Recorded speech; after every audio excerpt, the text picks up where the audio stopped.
Panipat murder case. साहिल और Nancy की वो प्रेम कहानी जिसका हुआ खौफनाक अंत। जब नई नई मोहब्बत होती है तो हर आशिक अपनी प्रेमिका के लिए चांद तारे तोड़ लाने और 7 जन्मों तक साथ जीने मरने की कस्में खाते हैं। ऐसा ही कुछ साहिल भी करता है जब उसकी मुलाकात एक दोस्त की बर्थडे पार्टी में 16 साल की नैन्सी से होती है। यहाँ नैन्सी की भी आंखें साहिल से मिलती हैं और फिर दोनों एक दूसरे को दिल दे बैठते हैं। परिवार और समाज की सभी बंदिशों को तोड़ते हुए नैन्सी साहिल की हो जाती है, मगर एक दिन अचानक नैन्सी गायब हो जाती है। 15 दिनों तक नैन्सी का कोई अता पता नहीं चलता है, लेकिन एक दिन एक राज खुलता है। राज इतना भयानक कि सुनकर किसी का भी दिल दहल जाए। आखिर नैन्सी के साथ क्या हुआ था? साहिल का इसमें क्या रोल था? इस पूरे मामले की सच्चाई क्या थी और कैसे एक बड़ा राज खुला? और वो राज क्या था? चलिए सुनते हैं सब कुछ इस वीडियो में आगे। लेकिन उससे पहले अगर आपने अब तक इस चैनल को सब्सक्राइब नहीं किया है तो जल्दी से चैनल को सब्सक्राइब कर लीजिए और लेटेस्ट वीडियो की जानकारी के लिए बेल आइकन दबा दीजिए। दोस्तों, इस केस में 2 किरदार बड़े अहम हैं जिनका जिक्र हमने अभी किया, साहिल और नैन्सी। नैन्सी का जन्म दिल्ली के जनकपुर में एक मिडिल क्लास फैमिली में हुआ था। इस परिवार में 3 बेटियां थीं, जिनमें सबसे बड़ी नैन्सी थी। हर जिम्मेदार पिता की तरह नैन्सी के पिता भी दिन रात मेहनत करके अपने बच्चों को एक अच्छी जिंदगी दे रहे थे। नैन्सी एक खुशमिजाज किस्म की लड़की थी जिसे अपने दोस्तों की बर्थडे पार्टी अटेंड करने में भी काफी मजा आता था। हमेशा की तरह 2017 में नैन्सी अपने एक क्लोज फ्रेंड की बर्थडे पार्टी में जाती है। यहाँ नैन्सी की मुलाकात साहिल नाम के लड़के से होती है। उस समय नैन्सी की उम्र लगभग 16 साल थी और साहिल की उम्र 18 साल। साहिल भी दिल्ली का ही रहने वाला था। इस समय साहिल पढ़ाई के साथ साथ अपने परिवार के बिजनेस में भी हाथ बटाया करता था। साहिल का मेन बिजनेस यूज्ड कार की परचेज एंड सेल्स का था। ऑडी तथा BMW जैसी कारों की डीलिंग साहिल किया करता था। साहिल के पास पैसों की कोई कमी नहीं थी। पहली ही मुलाकात में साहिल नैन्सी की खूबसूरती का दीवाना हो जाता है और वो नैन्सी से दोस्ती की पहल करता है। यहीं दोनों आपस में नंबर एक्सचेंज करते हैं। यहाँ थोड़ी बहुत बातें होने के बाद तो बर्थडे पार्टी तो खत्म हो जाती है, मगर यहाँ से एक नई प्रेम कहानी शुरू होती है, साहिल और नैन्सी की प्रेम कहानी। अब दोनों धीरे धीरे फोन पर बातें करने लगते हैं। रोज रोज की बातों से दोनों एक दूसरे से काफी खुलकर बातें करने लगते हैं और धीरे धीरे इन दोनों की दोस्ती प्यार में बदलने लगती है और दोनों कब एक दूसरे को प्यार करने लग जाते हैं पता भी नहीं चलता है। साहिल नैन्सी के लिए चांद तारे तोड़ लाने और 7 जन्म साथ निभाने जैसे वादे करने लगता है। जब नैन्सी को साहिल के प्यार पर भरोसा हो जाता है और नैन्सी साहिल के प्यार में पागल होने लगती है तो एक दिन साहिल कहता है कि तुम अपने मम्मी पापा से हमारे बारे में बात करो ताकि हम लोग शादी करके साथ रह सकें। इसी के साथ नैन्सी अपने घर पर साहिल के बारे में बताती है और शादी करने और साथ रहने के प्लान के बारे में भी बात करती है। लेकिन उस समय नैन्सी की उम्र लगभग 16 साल रहती है, इसलिए नैन्सी के माता पिता इस रिश्ते को सिरे से खारिज कर देते हैं और नैन्सी को पढ़ाई पर ध्यान लगाने की हिदायत देते हैं। इस पर नैन्सी की अपने माता पिता से काफी बहस भी हो जाती है। फिर भी नैन्सी के माता पिता उसकी बात नहीं मानते हैं। नैन्सी को यह बात बहुत नागवार गुजरती है और वो अपने माता पिता से नाराज हो जाती है। इधर जब साहिल अगले दिन नैन्सी से पूछता है कि जब तुमने अपने घर पर हमारे बारे में बात की तो उन्होंने क्या कहा, तो इस पर नैन्सी रोने लगती है और कहती है कि घर वालों ने तो सख्ती से मना कर दिया है और वो कभी नहीं मानेंगे। अब दोनों को बिछड़ने का गम सताने लगता है, लेकिन इसी बीच दोनों एक प्लान बनाते हैं और एक दिन नैन्सी अपने माता पिता से झगड़ा करने के बाद अपना घर छोड़कर चुपचाप साहिल के पास आ जाती है। क्योंकि उस समय साहिल की उम्र 18 साल थी और कानूनी तौर पर यह भी शादी करने के लायक नहीं था। उधर नैन्सी भी अंडर एज थी, इसलिए ये दोनों कानूनी तौर पर शादी के लिए एलिजिबल होने तक शादी का प्लान पोस्टपोन कर देते हैं। मगर उस उम्र में ये दोनों एक ऐसा कदम उठाते हैं जिसे आज भी सभ्य समाज गिरी नजरों से देखता है। दरअसल जब कम उम्र होने की वजह से इन दोनों की शादी नहीं हो पाती है तो ये दोनों लिव इन में रहने का फैसला करते हैं। अब साहिल घर पर काम और पढ़ाई का बहाना बनाते हुए कुछ समय के लिए घर से दूर रहने की इजाजत मांगता है। घर वाले भी साहिल की बात मान लेते हैं। इस तरह साहिल एक फ्लैट किराए पर लेता है और उधर साहिल के प्यार में पागल नैन्सी भी अपने घर वालों से सारा रिश्ता तोड़कर भागते हुए साहिल के पास रहने आ जाती है। दोनों लिव इन में रहने लगते हैं और जमकर पार्टी करते हैं। चूंकि साहिल के पास पैसों की कमी नहीं थी, इसलिए अब नैन्सी के शौक पहले से कई गुना ज्यादा बढ़ जाते हैं।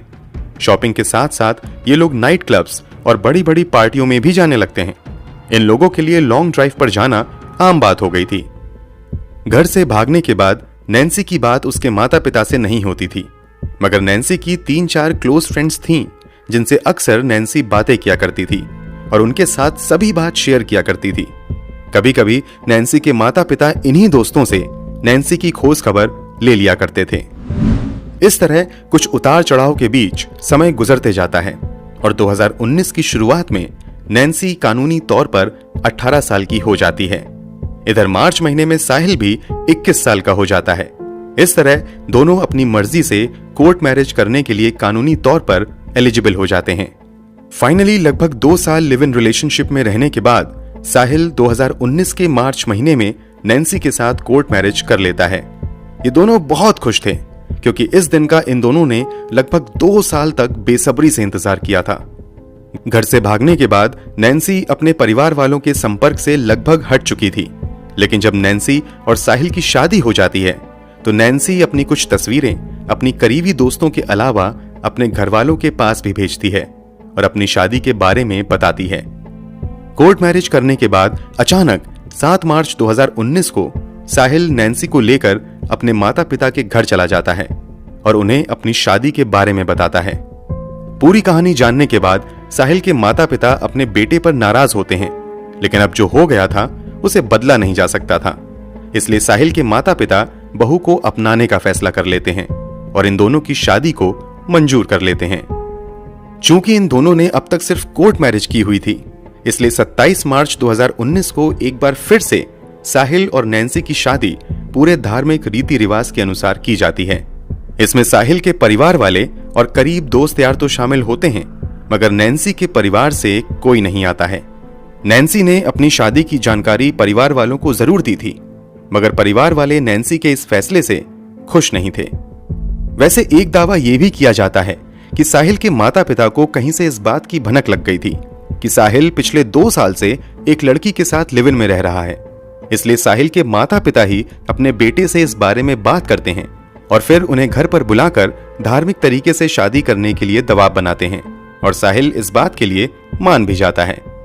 कोर्ट मैरिज के बाद अब सामाजिक तौर पर भी ये दोनों शादी के बंधन में बंध जाते हैं और खुशी खुशी पति पत्नी के तौर पर रहने लगते हैं। शादी के बाद शुरुआती कुछ महीने तो काफी अच्छे से गुजरते हैं, मगर कुछ ही महीनों बाद अचानक हालात तेजी से बदलने लगते हैं। शादी से पहले जो साहिल और नैन्सी एक दूसरे पर जान छिड़का करते थे, वही शादी के कुछ ही महीने बाद एक दूसरे की छोटी से छोटी बातों को नापसंद करने लगते हैं। बीतते समय के साथ इन दोनों के बीच की कड़वाहट बढ़ती चली जाती है और हालात इतने बिगड़ जाते हैं कि अब इन दोनों के बीच कई कई दिनों तक बातें भी नहीं होती हैं, और जब भी बातें होती हैं तो उस बातचीत का अंत अक्सर लड़ाई झगड़े से ही होता था। इधर नैन्सी और साहिल के रिश्तों की कड़वाहट बढ़ने लगी थी, उधर नैन्सी और उसके माता पिता के बीच जो कड़वाहट नैन्सी के घर से भाग जाने के बाद बनी थी, वो कम होनी शुरू हो गई थी और अब कभी कभार नैन्सी के अपने माता पिता नैन्सी से फोन पर बात कर लिया करते थे। अब शादी को लगभग 8 महीने बीत चुके थे, लेकिन इन दोनों के बीच की कड़वाहट कम होने की बजाय एक अलग ही लेवल पर पहुंच चुकी थी। नैन्सी की जो लड़ाई साहिल के साथ होती थी, उसके बारे में अक्सर नैन्सी अपने एक करीबी दोस्त के साथ बातें किया करती थी और नैन्सी लगातार अपने उस दोस्त के कांटेक्ट में बनी हुई थी। हालांकि इससे भी नैन्सी की बातें हफ्ते में 1-2 बार ही होती थीं। 20 नवंबर 2019 के बाद अचानक नैन्सी की वही दोस्त नोटिस करती है कि पिछले कुछ दिनों से नैन्सी का कोई भी फोन या मैसेज उसके पास नहीं आया है, जबकि अक्सर नैन्सी उसे हफ्ते में 1-2 बार जरूर फोन या मैसेज किया करती थी। इसके बाद नैन्सी की वो दोस्त नैन्सी को व्हाट्सएप पर मैसेज करती है, लेकिन कोई भी मैसेज नैन्सी के पास डिलीवर नहीं होता है। इसके बाद वो नैन्सी को फोन करती है, मगर नैन्सी का मोबाइल स्विच ऑफ बताता है। वो लड़की अगले 1-2 दिनों तक नैन्सी को फोन करती है, मगर मोबाइल लगातार स्विच ऑफ ही आता है। यहां नैन्सी की उस दोस्त को दाल में कुछ काला लगता है और वो इस बात की जानकारी नैन्सी के माता पिता को दे देती है कि पिछले कुछ दिनों से नैन्सी से कांटेक्ट नहीं हो पा रहा है। ये जानने के बाद नैन्सी के माता पिता भी उसके नंबर पर लगातार फोन करते हैं, मगर मोबाइल हमेशा स्विच ऑफ ही आता है। इसके बाद नैन्सी के माता पिता परेशान हो जाते हैं और नैन्सी के बारे में पता करने के लिए साहिल के घर चले जाते हैं। यहां नैन्सी के बारे में पूछने पर साहिल के माता पिता उन्हें बताते हैं कि नैन्सी और साहिल घर से काफी पैसा और कीमती जेवर चुराकर पिछले काफी दिनों से लापता हैं। उनका कोई अता पता नहीं है। इन दोनों में से कोई भी हमारे कांटेक्ट में नहीं है। साहिल के माता पिता का यह बयान नैन्सी के माता पिता के गले नहीं उतरता है और वो जोर देकर अपनी बेटी के बारे में पूछने लगते हैं। इस पर साहिल के माता पिता लगातार अपना बयान बदलते रहते हैं, जिससे नैन्सी के पिता को भी दाल में कुछ काला नजर आने लगता है और वो भी अपनी बेटी की सुरक्षा को लेकर चिंतित हो जाते हैं। इसके बाद भी नैन्सी के माता पिता खामोश नहीं बैठते हैं और वो अपनी बेटी का पता लगाने के लिए अपने ही लेवल पर कोशिशें जारी रखते हैं। इसी बीच किसी तरह साहिल से इनका कांटेक्ट हो जाता है। जब वो साहिल से नैन्सी के बारे में पूछते हैं तो साहिल कहता है कि 11 नवंबर 2019 को हम लोग कार से लॉन्ग ड्राइव पर जा रहे थे। तभी एक सिग्नल पर कार रुकी तो नैन्सी ने कहा कि तुम यहां पर रुको, मैं एक जरूरी काम से वापस आती हूं। इतना कहने के बाद नैन्सी कार से उतर गई और उसके कुछ ही देर बाद उसका मोबाइल स्विच ऑफ हो गया। हमने उससे कांटेक्ट करने की कई बार कोशिश की है, लेकिन पिछले 10 से 12 दिनों में नैन्सी से हमारी कोई बातचीत नहीं हुई है और मुझे नहीं पता कि अब वो कहां है। अब नैन्सी के माता पिता सोच में पड़ जाते हैं कि क्या किया जाए। इसी बीच नैन्सी के माता पिता के पास नैन्सी की एक दूसरी दोस्त का फोन आता है और वो कुछ ऐसा बताती है जिसे सुनकर नैन्सी के माता पिता की चिंताएं बहुत ज्यादा बढ़ जाती हैं। दरअसल नैन्सी की वो दोस्त बताती है कि 11 नवंबर 2019 की शाम नैन्सी ने मुझे अपनी एक सेल्फी भेजी थी, जिसमें उसका चेहरा आंसुओं से भीगा हुआ था। फोटो के साथ उसने एक मैसेज लिखा था कि अगर कभी भी मेरा मोबाइल 3 दिनों तक लगातार स्विच ऑफ रहता है तो इस बारे में मेरे माता पिता को बता देना और उनसे कह देना कि मेरे साथ जरूर कुछ बुरा हो चुका है। उन्हें सबूत के तौर पर मेरी ये सेल्फी भी भेज देना। ये मैसेज नैन्सी ने अपनी दोस्त को 11 नवंबर 2019 को ही भेजा था, मगर दोस्त ने इस मैसेज पर कई दिनों तक ध्यान नहीं दिया और एक साधारण मैसेज की तरह उसे इग्नोर करती रही। लेकिन जब उसे दूसरे दोस्तों के जरिए नैन्सी के लापता होने की जानकारी मिली तो उसने वो सेल्फी नैन्सी के माता पिता को भेज दी। साथ ही उस मैसेज के बारे में भी उन्हें बता दिया। ये सब जानने के बाद नैन्सी के माता पिता सीधे जनकपुरी पुलिस स्टेशन जाते हैं और वहां सारी कहानी सुनाने के बाद नैन्सी की मिसिंग रिपोर्ट दर्ज करवा देते हैं। इस केस में मुख्य आरोपी साहिल को ही बनाया जाता है। मामले की गंभीरता को देखते हुए पुलिस तुरंत इस मामले की इन्वेस्टिगेशन में लग जाती है और साहिल को ढूंढने लगती है। थोड़ी खोजबीन के बाद ही पुलिस को साहिल के ठिकाने का पता चल जाता है और एक लॉज से साहिल को पुलिस हिरासत में ले लेती है।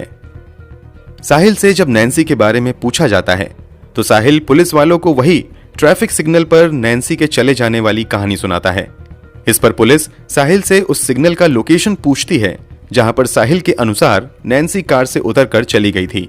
इस पर साहिल बुरी तरीके से हड़बड़ा जाता है। इधर पुलिस साहिल और नैन्सी के मोबाइल नंबर को साइबर सेल में भी भेज देती है। वहां से रिपोर्ट आता है कि आखिरी बार नैन्सी का मोबाइल पानीपत में स्विच ऑफ हुआ था और कमाल की बात तो ये थी कि उस समय साहिल के मोबाइल का लोकेशन भी पानीपत का ही दिखा रहा था। अब पुलिस को समझ आ चुका था कि साहिल ने जरूर कुछ बड़ा गेम किया है और वो सच को छुपा रहा है। इसके बाद पुलिस अपने रंग में आती है और साहिल से पूछताछ करती है। इस पर साहिल जो कहानी बताता है उसे सुनकर हर कोई हैरान रह जाता है। साहिल बताता है कि किसी बात को लेकर 10 नवंबर 2019 को उसका नैन्सी से काफी झगड़ा हो गया था। रोज रोज के झगड़े से वो काफी परेशान हो गया था, इसलिए नैन्सी को खत्म करने का प्लान उसने उसी रात बना लिया था। साहिल के बयान के अनुसार 10 नवंबर 2019 की रात झगड़ा होने के बाद साहिल अब नैन्सी से पीछा छुड़ाने के जुगाड़ में लग जाता है। इस सिलसिले में वो अपने कई दोस्तों से बात करता है, लेकिन नैन्सी को खत्म करने में साहिल का साथ देने के लिए कोई भी तैयार नहीं होता है। अंत में साहिल अपने प्लान के बारे में उसके ही गैरेज में काम करने वाले शुभम को बताता है। शुभम नैन्सी को रास्ते से हटाने के प्लान में साहिल का साथ देने के लिए तैयार हो जाता है। साथ ही शुभम अपने एक बादल नाम के कजन को भी इस प्लान में शामिल कर लेता है। 11 नवंबर 2019 की शाम साहिल अपनी पत्नी नैन्सी के पास जाता है और उससे बड़े प्यार से बातें करता है और पिछली रात हुए झगड़े के लिए माफी मांगता है। वो उससे कहता है कि आगे से हम लोग इस तरह से कभी नहीं लड़ेंगे और बड़े प्यार से रहेंगे। साथ ही वो मूड फ्रेश करने के लिए नैन्सी को लॉन्ग ड्राइव पर चलने का ऑफर देता है। साहिल के प्यार को देखकर नैन्सी का भी दिल बदल जाता है और वो पिछली रात के सभी गिले शिकवे को भुलाकर लॉन्ग ड्राइव पर जाने के लिए तैयार हो जाती है। प्लान के मुताबिक ये लोग शाम के वक्त लगभग 7 बजे अपने घर से पानीपत के लिए निकलते हैं। नैन्सी गाड़ी में बैठते ही शुभम और बादल को पहले से बैठा पाती है। अचानक साहिल नैन्सी को बताता है कि ये लोग भी उनके साथ ड्राइव पर जाएंगे, क्योंकि सब साथ रहेंगे तो ज्यादा एंजॉय करेंगे।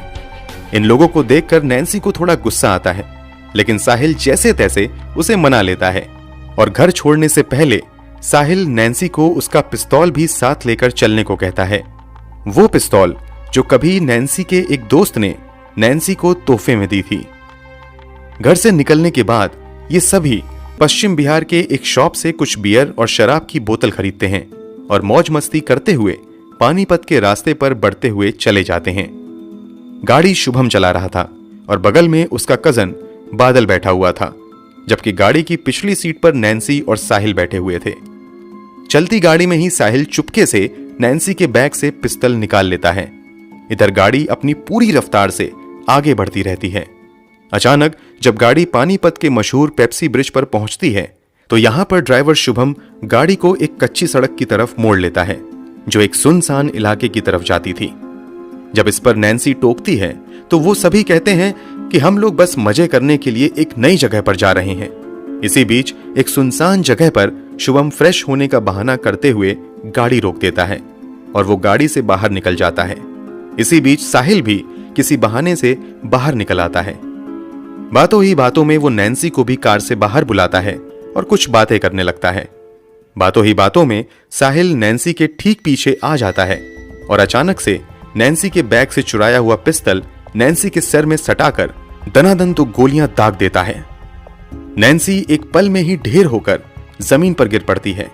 उसे आह करने तक का मौका नहीं मिल पाता है। नैन्सी को मारने के बाद बादल तुरंत अपने साथियों के साथ मिलकर नैन्सी की लाश को झाड़ियों के पीछे एक सुनसान इलाके में ले जाता है। फिर उसके शरीर को जलाने की भी कोशिश करता है।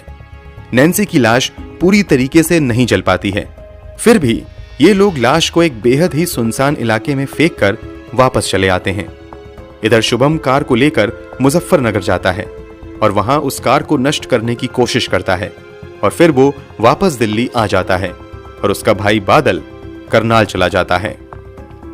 साहिल के इस खुलासे के बाद पुलिस तुरंत बादल और शुभम को भी गिरफ्तार कर लेती है।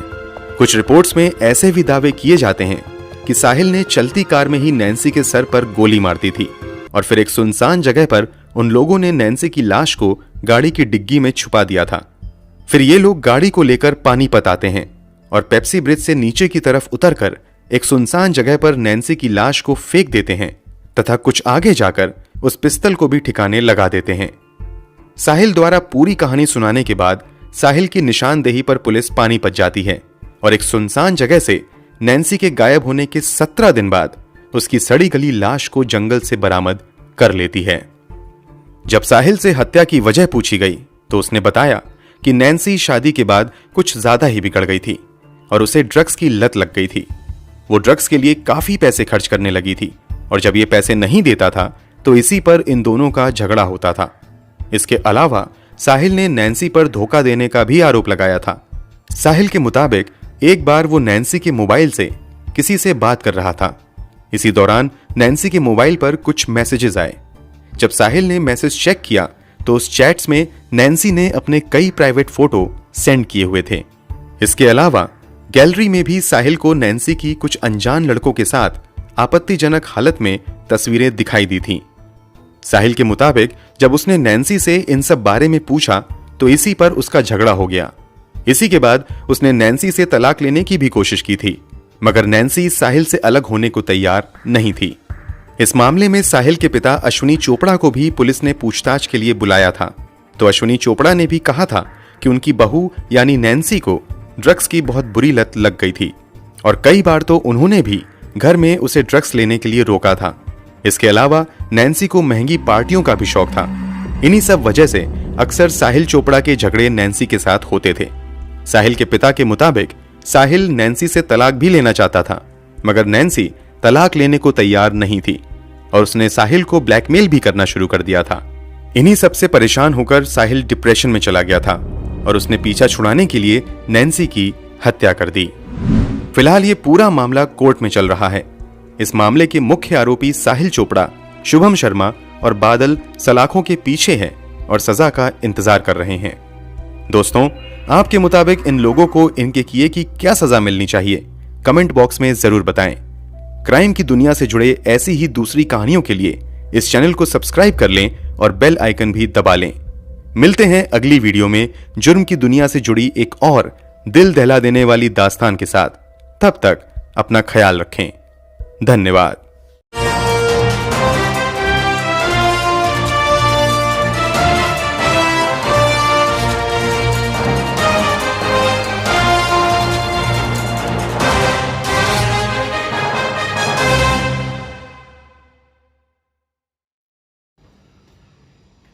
हेलो फ्रेंड्स, स्वागत है साइबर सुरक्षा के इस चैनल में।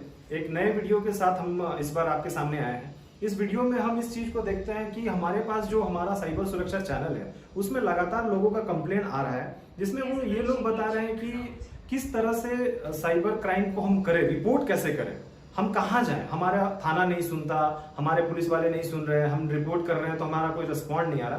तो इस बार जो अनप्रेसिडेंटेड क्राइसिस जो कोविड-19 का आया हुआ है, इस कोविड-19 के क्राइसिस में लोग थाना जा नहीं पा रहे। लोगों के पास ये समस्या है कि अगर कोई उनका दूर दराज का कोई दोस्त है या फिर कोई परिवार कहीं और गया हुआ है, उनके साथ फ्रॉड हो जाए तो वो क्या करें, उनके पास डिटेल नहीं है। अभी हम इस चीज को जानते हैं कि हमारे पास इसको रिपोर्ट करने का क्या क्या तरीका है। तो इस क्रम में मैं आपको आगे ले चलते हुए दिखाता हूं कि मिनिस्ट्री ऑफ होम अफेयर्स ने एक बहुत ही अच्छा प्लेटफॉर्म तैयार किया है जिसका नाम है national cyber crime reporting portal. मैं फिर से बताता हूं, उसका नाम है national cyber crime reporting portal.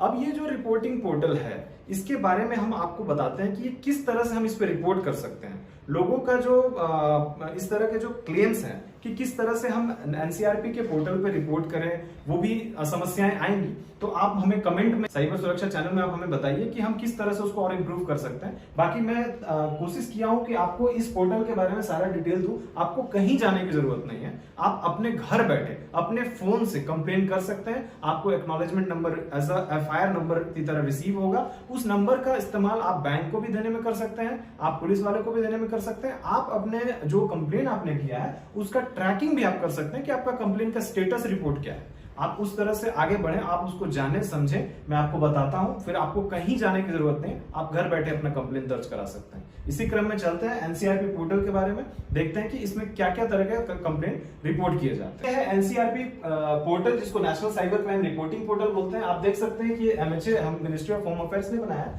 इसमें दो तरह के क्राइम होते हैं। मैं इस वीडियो को दो पार्ट में बनाऊंगा। एक वुमेन रिलेटेड ऑफेंसेस जिसमें basically rape, gang rape, sexual abusive material. यदि आज के दौर में आप लोग यंग हैं, लोग देख रहे हैं, बहुत लोगों के साथ ये होता है कि कभी किसी ने किसी का वीडियो अपलोड कर दिया, कोई मॉर्फिंग वीडियो अपलोड कर दिया, या कभी किसी ने किसी का फोटो अपलोड कर दिया। तो इस तरह के सिचुएशन में हम क्या करें? लड़कियों के पास एक ऑप्शन होता है या लड़कों के पास एक ऑप्शन नहीं होता है कि हम कहां जाएं, हम किसको बताएं, क्योंकि वो अगर वायरल हो जाता है या कोई वीडियो उनको किसी से पता चलता है कि आपका कोई वीडियो वायरल हो रहा है, तब वो क्या करें? इस सिचुएशन में इन्होंने बनाया जो है इस पोर्टल पे दो चीज बनाया है। एक रिपोर्ट वुमेन रिलेटेड क्राइम, जिसके बारे में हम नेक्स्ट वीडियो में बताएंगे। अभी हम आपको बताएंगे कि रिपोर्टेड अदर क्राइम, ये साइबर क्राइम से रिलेटेड है। मैं आपको फिर से बताता हूं दोस्तों, ये सिर्फ साइबर क्राइम से रिलेटेड है, इसमें अदर क्राइम आप रिपोर्ट ना करें।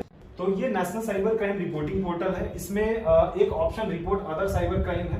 तो रिपोर्ट अदर साइबर क्राइम में जब हम जाते हैं तो इसमें बेसिकली ये साइबर क्राइम से रिलेटेड ही आपको रिपोर्ट करना है। आपका अगर मान लीजिए पर्स चोरी हो गया, आपका मोटरसाइकिल चोरी हो गया, बाइक चोरी हो गया, हमारे पास इस तरह के केसेस आते हैं, लोग इस पे रिपोर्ट करते हैं। ये गलत तरीका है। इस पे आप सिर्फ साइबर क्राइम रिलेटेड ऑफेंस को ही रिपोर्ट करेंगे। ये जब है तो इसमें दो चीज है, learn about cyber crime. Learn about cyber crime में एक बार जब मैं क्लिक करता हूं तो आपको दिखाता हूं कि लर्न अबाउट साइबर क्राइम में बेसिक 29 टाइप्स के साइबर क्राइम है। इसमें आप देख सकते हैं तो इसमें बेसिकली आप जाइए और जाकर के वन लाइनर डेफिनेशन है कि क्या है, what is child pornography, child sexually abusive material, जिसको CSM बोलते हैं, ये है क्या। इस तरह के बहुत सारे अगर आप देखते हैं तो 29 टाइप्स के साइबर क्राइम को लिखा है MHA में, आप जाकर पढ़ सकते हैं। अब इसको मैं बैक करता हूं, आप इसके बारे में डेफिनेशन देख लीजिए, इसको बैक करते हैं। इसमें बेसिकली अगर हम रिपोर्ट अदर साइबर क्राइम में देखते हैं तो फाइल ए कंप्लेन का ऑप्शन है। फाइल ए कंप्लेन का ऑप्शन को मैं क्लिक करता हूं। इसमें बेसिकली देखिए कि ये एक आपका डिस्क्लेमर है। डिस्क्लेमर में ये है कि आप गलत इंफॉर्मेशन नहीं दे रहे हैं, आप वैसे क्राइम को सिर्फ रिपोर्ट कर रहे हैं जो साइबर रिलेटेड क्राइम है। या इसमें और एक चीज लिखा हुआ है कि इसके प्राइवेसी पॉलिसी, अगर हम प्राइवेसी पॉलिसी में जाकर देखते हैं तो प्राइवेसी पॉलिसी में सिर्फ ये बात लिखा है कि आप जो भी इंफॉर्मेशन दे रहे हैं वो यहाँ से लीक नहीं होगा। अब आपको कुछ नहीं करना है, यहाँ आपको एक्सेप्ट कर लेना है। आप देख लिए कि किस तरह से करना है। ये आपको एक बॉक्स मिला, इसमें आप अपना सेलेक्ट कीजिए, इस पे सेलेक्ट कीजिए स्टेट आप जिस स्टेट में बिलोंग करते हैं, चाहे आप कहीं भी हो, रिस्पेक्टिव द फैक्ट आप कहीं भी हो, आप अपना स्टेट सेलेक्ट कीजिए। हम एक कोई स्टेट सेलेक्ट करते हैं। आप झारखंड में, मैं झारखंड में हूं इसलिए हम लोग झारखंड, पुलिस झारखंड सेलेक्ट करती है। और झारखंड में सेलेक्ट करने के बाद आप अपना कंप्लेंट का एक नाम डालते हैं, यूजर नेम और कंप्लेंट नेम डालते हैं। कंप्लेनेंट नेम में जो आप डालेंगे, चलिए हमने कंप्लेनेंट नेम डाला तो पूरा नाम आप डाल सकते हैं। अपना मोबाइल नंबर डालिए, आप अपना वही मोबाइल नंबर डालेंगे जिसपे आपको यहाँ पे OTP मिलेगा, बस वो मोबाइल नंबर लाइव होना चाहिए। गेट OTP कीजिए। स्टेट सेलेक्ट करने के बाद आपको अपना नाम डालना है, यहाँ हम अपना नाम डालेंगे, कोई नाम डालिए। नाम हमने डाल दिया, एक नाम डाला, ये फेक नेम है। उसके बाद हम अपना एक मोबाइल नंबर डालेंगे, जो हमारा मोबाइल नंबर है यहाँ पे, इस मोबाइल नंबर को हम डालते हैं। ठीक है, ये मोबाइल नंबर हमने डाला। अब हम यहाँ पे OTP करते हैं।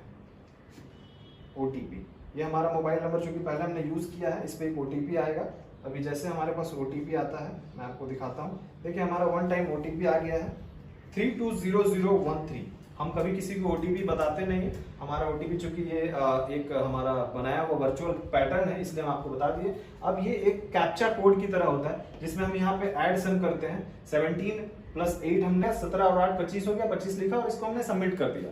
इसको सबमिट करने के बाद ये हमारा एक बॉक्स खुल जाता है, इस पे हमें कंप्लेन अपना डालना है। कैटेगरी ऑफ कंप्लेन, यहाँ पे देखना है कि कैटेगरी ऑफ कंप्लेन सबसे पहला ऑप्शन है। इसमें बहुत सारे क्राइम टाइप के क्राइम है, आप इसमें अदर ऑप्शन भी डाल सकते हैं। यहाँ पे लिखा हुआ है एनी अदर साइबर क्राइम, आप किसी भी ऑप्शन को सेलेक्ट कर सकते हैं। अगर आपके पास सोशल मीडिया रिलेटेड क्राइम हुआ है, फाइनेंशियल रिलेटेड क्राइम हुआ है, आप बैक जाकर के आप आराम से वहां पे चेक कर सकते हैं कि वहां आपने किस तरह के क्राइम को सिलेक्ट करना है। जो क्राइम आपके साथ हुआ है, रैंसमवेयर का है, क्रिप्टो करेंसी रिलेटेड है, साइबर टेररिज्म है, आप इन तरह तमाम जो साइबर रिलेटेड क्राइम है उसको आप यूज कर सकते हैं, साइबर में डाल सकते हैं। अब हम एक सेलेक्ट करते हैं एनी अदर साइबर। इसमें जो एनी अदर टाइप ऑफ जो कंप्लेन इंसिडेंट, उसका डिटेल हमें देना है। अगर हम डिटेल नहीं देते तो हमें पता नहीं चल पाता है, तो इसमें हमने क्लिक किया। ट्विटर रिलेटेड फ्रॉड हमने डाला। अब हम लोग अप्रोक्सीमेट डेट डालते हैं कि कब हुआ है ये आपके साथ, तो इस डेट को हम लोग डालते हैं, यहाँ से सेलेक्ट करते हैं डेट। तो हमने 7/8/2020 एक डेट सेलेक्ट किया, ये हमारा पिछले कुछ दिनों में क्राइम हुआ था। अब यहाँ पे आवर मिनट ये इस तरह का पैटर्न में डालना है कि हमारा कितने घंटे पहले हुआ है, कितने बजे हुआ। अगर आपके पास ऑप्शन है तो करते हैं, ऑप्शन नहीं है तो नहीं करते हैं। फिर भी हम चलिए 7:00 पे हमने दिया। बाद हम देखते हैं कि reason for delay in report. अगर आपके पास आपने कोई ऐसा रिपोर्ट डाला है जो कि आपका डिले हो रहा है, तो आप यहाँ रीजन दे सकते हैं, अदरवाइज इसको छोड़ सकते हैं, कोई दिक्कत नहीं है।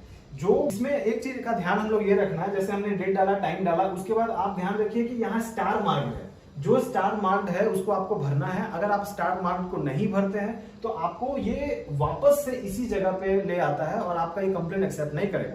तो उसके बाद हम आगे चलते हैं, तो हम देखते हैं कि वेयर डिड द इंसिडेंट अकर। इसका मतलब है कि ये किस तरह से हुआ, फेसबुक पे हुआ, ट्विटर पे हुआ, जीमेल पे हुआ। हम एक बार क्लिक करते हैं, दिखाता हूं आपको। तो देखिए इस तरह हमारा टिकटॉक, ट्विटर पे हमारा एक फ्रॉड हुआ, तो हम ट्विटर पे जाकर के इसको क्लिक करते हैं। ट्विटर पे क्लिक करने के बाद हम इसके बारे में, ट्विटर का हमारा एक आईडी देना पड़ता है। जो ट्विटर आईडी है ये हमें कंपलसरी है, फील्ड है। आप ट्विटर का एक आईडी दीजिए। ट्विटर आईडी हमने डाला, एक ट्विटर आईडी हमने डाल दिया। ये इस तरह से हमने ट्विटर आईडी डाला।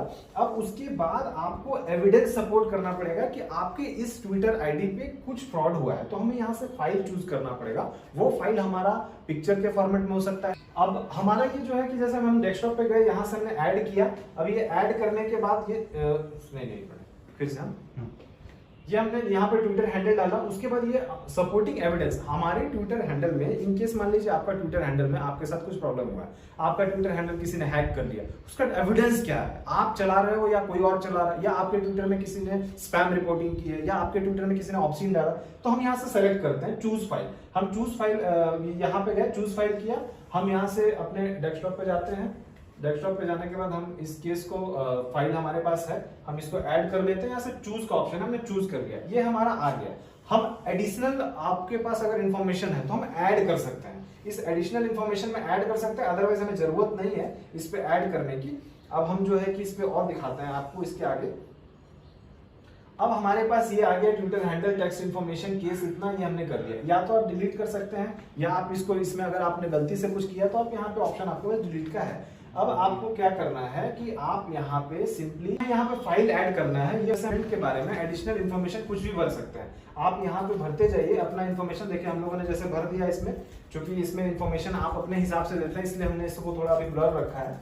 अभी ये इन्फॉर्मेशन हमने भर दिया। आप 1500 कैरेक्टर, 1500 कैरेक्टर से ज्यादा नहीं भर सकते, इसमें एक लिमिटेशन है मैक्सिमम का। आपने भर दिया, अब सेव एंड नेक्स्ट करते हैं। अब सेव एंड नेक्स्ट करते हैं तो हमारा ये कंप्लेन का एक नया बॉक्स खुलता है। अब ये जो है कि एडिशनल इंफॉर्मेशन, अगर आपको सस्पेक्ट के बारे में पता है, आप उसके बारे में जानते हैं, कुछ जानते हैं, तो आप कर सकते हैं। अदरवाइज आप क्या कर सकते हैं, यहाँ पे सीधा सेव एंड नेक्स्ट कर सकते हैं। अगर आपके पास इंफॉर्मेशन है तो भरिए, अदरवाइज आगे चलिए। हम कंप्लेनेंट डिटेल्स की तरफ बढ़ते हैं। कंप्लेनेंट डिटेल्स क्या है? अब हम जो कंप्लेन कर रहा है, कोई हमारे भाई, कोई हमारी बहन जो कंप्लेन कर रही है, कर रहा है, वो अपना डिटेल भरेगा। जैसे हम लोगों ने एक फेक नाम यहाँ विभूति डाला है, अब हम क्या है कि इसको डिटेल को और बढ़ाएंगे। अब यहाँ पे मेल है, फीमेल है, मिस्टर, मिस्ट्रेस, अब हम सेलेक्ट करते हैं। अब यहाँ पे हमने मिस्टर कर दिया। अब उसके बाद ये हमारा फोन नंबर है, अब हमें जेंडर सेलेक्ट करेंगे, जेंडर सेलेक्ट करेंगे, हमारा मेल जेंडर, हम जो जैसा जैसा जो चीज है यहाँ पे के लिए भी है, मेल फीमेल ट्रांसजेंडर जो भी है, कोई भी कंप्लेंट कर सकते हैं। ये बिल्कुल न्यूट्रल प्लेटफॉर्म है, कहीं किसी तरह की कोई दिक्कत नहीं है। हमने सेलेक्ट किया, उसके बाद हम जाते हैं डेट ऑफ बर्थ में। आपका डिटेल इसमें भरना है, कंप्लेनेंट जो भी होंगे उसका डिटेल भरेंगे, डेट ऑफ बर्थ के भी हम डालेंगे, हमने डाल दिया।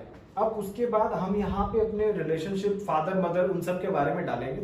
ये पूरा कंप्लेंट डिटेल है, इसको हम लोग तेजी से भरते हैं, आपको बिल्कुल कहीं कोई दिक्कत नहीं आएगी। अगर आपको कोई दिक्कत आएगी तो हमारे कमेंट सेक्शन में आप जाकर के हमसे पूछ सकते हैं कि इसको हमें कैसे भरना है। बाकी हम लोग इसको जल्दी से भरते हैं, आगे दिखाते हैं कि किस तरह से चीजों को और हम लोग ये इसमें कंप्लेन हम लोग कर सकते हैं। अब आप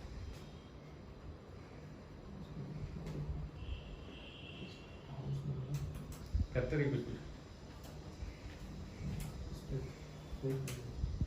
इसमें ये देखते हैं, देखने वाली बात यहाँ पे है कि ये जो नेशनैलिटी हमने सेलेक्ट करने के बाद जो हमारा ये बॉक्स है, इस पे हम क्या भरेंगे। हमारे पास ये बहुत सारा प्रॉब्लम होता है कि हम किसी और थाना क्षेत्र में, हम कहीं और गए हुए, तो बहुत इंपॉर्टेंट है पुलिस स्टेशन सेलेक्ट करना। हम किस पुलिस स्टेशन को अपना केस देना चाहते हैं, ये बात हमेशा ध्यान रखिए कि आपका घर के पास का जो आपका जुरिस्डिक्शन का पुलिस स्टेशन है, जरूरी नहीं है कि कंप्लेन आप वहां दें। आप अगर दिल्ली में हैं, आप मुंबई में बैठे हैं, आप किसी भी स्टेट को सेलेक्ट करके आप दे सकते हैं। यहाँ पे कहीं कोई बार नहीं है, अगर आपने गलत दिया तो आपका वो कंप्लेन रिजेक्ट हो सकता है। इसलिए आपको उस चीज को ध्यान रखते हुए इसको समझना है कि ये है क्या एक्चुअली। यहाँ पे जब हम जाते हैं पुलिस स्टेशन में सेलेक्ट करते हैं, अगर हमने स्टेट झारखंड सेलेक्ट किया है तो झारखंड के ही पुलिस स्टेशन को आप दे सकते हैं, अदरवाइज आप और कहीं अलग नहीं कर सकते।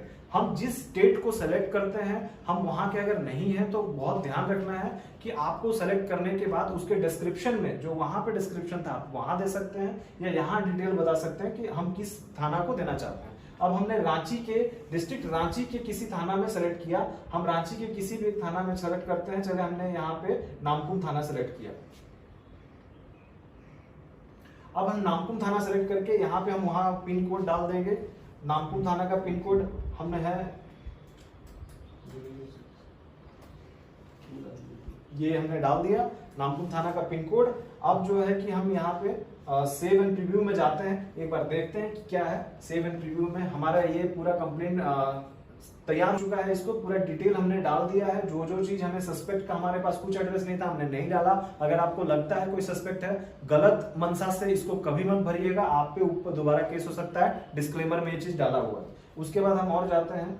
अब इसके बाद हम इसका डाउनलोड कर सकते हैं, पीडीएफ सबमिट कर सकते हैं, रीसेट कर सकते हैं। आपको ये अग्री करना पड़ेगा, और ये लिखा हुआ अग्री करना पड़ेगा। इसमें ये लिखा हुआ कि आपने जो भी इंफॉर्मेशन दिया है वो फॉल्स नहीं है, अनलेस अगर अगर आप कोई फॉल्स इंफॉर्मेशन डालते हैं तो आपके विरुद्ध कार्रवाई होगी, ये बात यहाँ पे साफ साफ लिखा हुआ है। अब हम इसको डाउनलोड कर सकते हैं, इसको सबमिट कर सकते हैं। हम इसको सबमिट करेंगे, कंफर्म एंड सबमिट।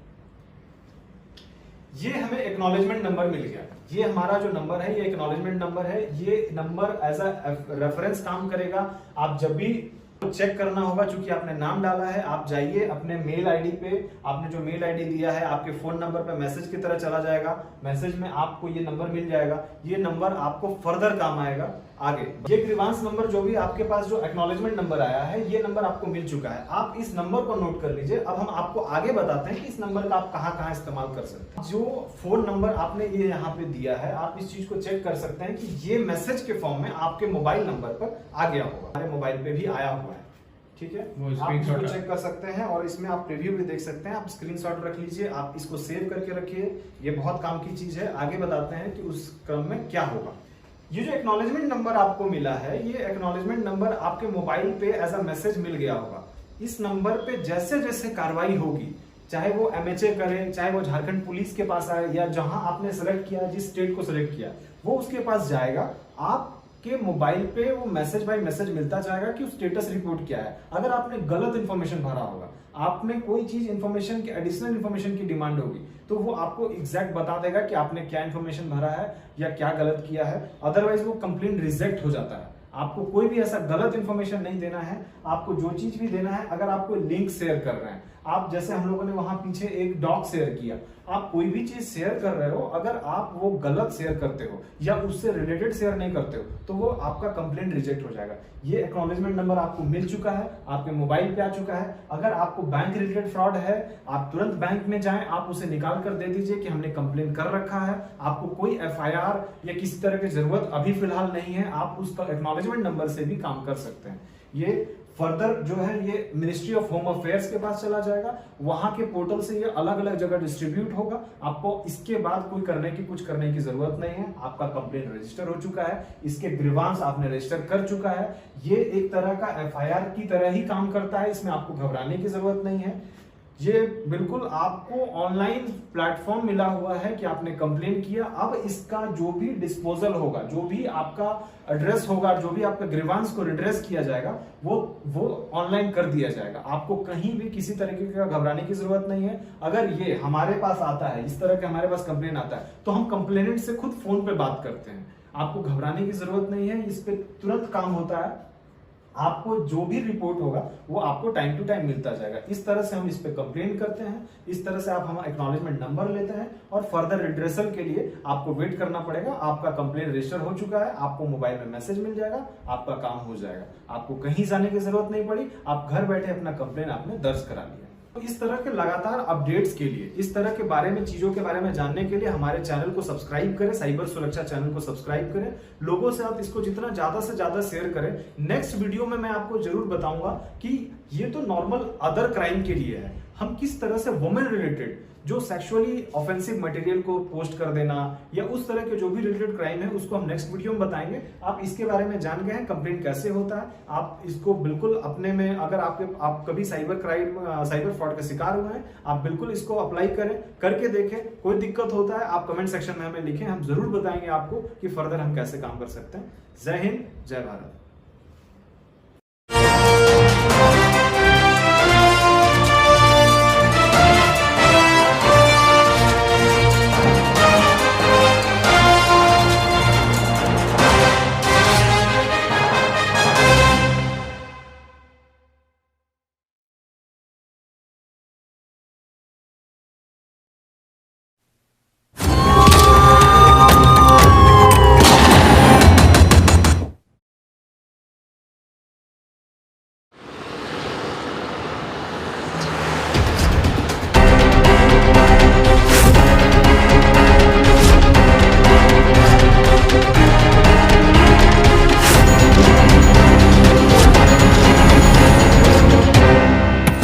दरवाजा खोलिए, जल्दी खोलिए।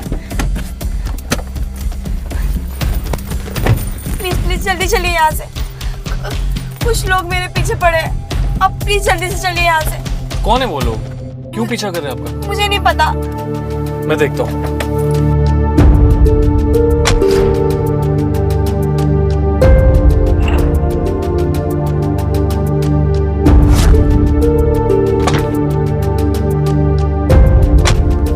घबराइए मत, पीछे कोई नहीं है। आपका नाम क्या है? जी मेरा नाम स्वाति है। वो मैं अपनी दोस्त के घर जाने वाली थी तो ऑटो के लिए रोड पे खड़ी थी, तभी पता नहीं एक अचानक से कार आई, उसमें 4-5 लोग बैठे हुए थे। पता नहीं उन लोग मेरे से जबरदस्ती करने लग गए। मैं कैसे कैसे वहां से बच के निकली हूँ। Thank you so much. अगर आप नहीं होते तो पता नहीं आज मेरे साथ क्या हो जाता। घबराइए मत, अभी आप सेफ हैं। समझ नहीं आ रहा आपका शुक्रिया अदा कैसे करूं। मैं आपका एहसान जिंदगी भर नहीं भूल पाऊंगी। Thank you. इसमें शुक्रिया अदा करने की कोई बात नहीं है, ये तो मेरा फर्ज है। आपका नाम? सिद्धार्थ। वैसे आप यही रहते हैं? नहीं, मैं एक क्लाइंट मीटिंग के लिए जा रहा था। मैं एक बैंक में जॉब करता हूँ। वॉचमैन? नहीं, मैनेजर। वाओ, तब तो आपके बहुत मजे हैं। ऐसी बात नहीं। आप क्या करते हो? मैं हिंदी टीचर हूँ। Wow, that's great. तो मतलब आपसे सीखने के लिए बहुत कुछ है। अच्छा, वैसे आपको कहाँ ड्रॉप कर दूँ? जी आगे ही मेरा घर है, आप मुझे आगे ड्रॉप कर दीजिए। ठीक है, आप मुझे रास्ता बताइएगा, मैं आपको घर तक ड्रॉप कर देता हूँ। जी सॉरी, मैं आपको तकलीफ दे रही हूँ बहुत, लेकिन आपको मेरी एक बात माननी पड़ेगी। आपको मेरे से एक कप चाय पीनी पड़ेगी। मना मत कीजिएगा, अब मुझे भी थैंक यू बोलने का एक मौका तो मिलना चाहिए ना।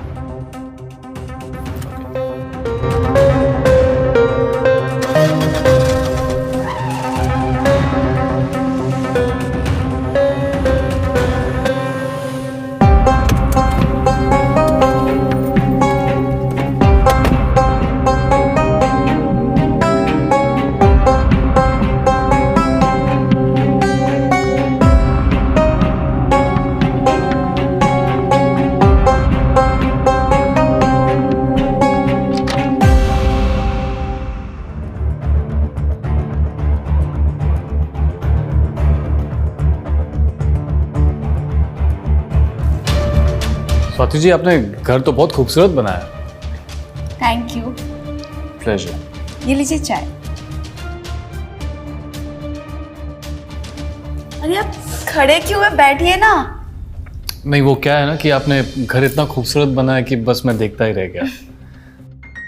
वैसे आप इतने बड़े घर में अकेली रहती हैं? नहीं, बाकी लोग भी है। और आप? अगर आप बताना नहीं चाहते तो कोई बात नहीं। नहीं, ऐसी बात नहीं है। मेरी वाइफ और एक 6 साल की बेटी है। अच्छा, आप मैरिड हो? मुझे तो लगा था कि आप सिंगल है। लकी आपकी वाइफ, लेकिन मुझे थोड़ी जलन हो रही है। वैसे हम फ्रेंड्स तो बन ही सकते हैं। फ्रेंड्स? श्योर। अरे ये क्या कर रहे हैं आप? क्या है ना कि आप इतनी खूबसूरत हो कि मैं कंट्रोल ही नहीं कर पा रहा हूँ अपने आप को।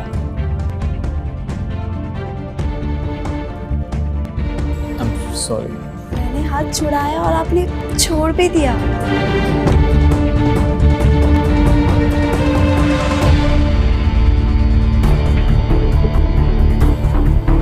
So beautiful। आप भी बहुत हैंडसम। Thank you।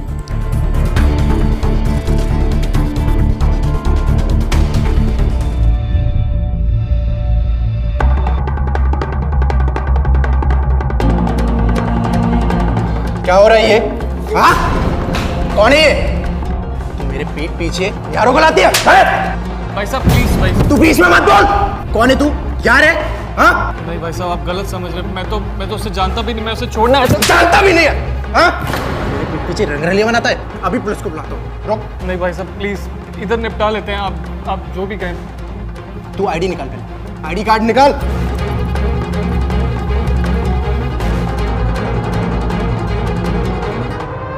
आपको और चाहिए, मैं और दिलवा देता हूँ। मुझे अभी का भी 2 लाख रुपए चाहिए। चल निकाल। 2 लाख रुपए? हाँ, अभी का भी। ये ले, कार्ड भी है, निकाल के दे। चल चल, तुझे तो मैं कर देता हूँ।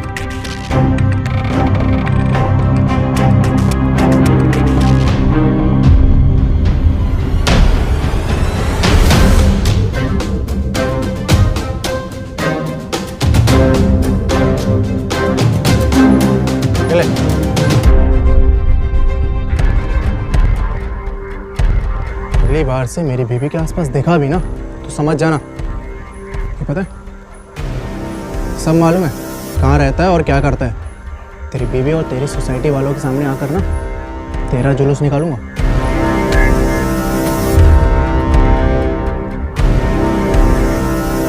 चल अब निकल यहाँ से।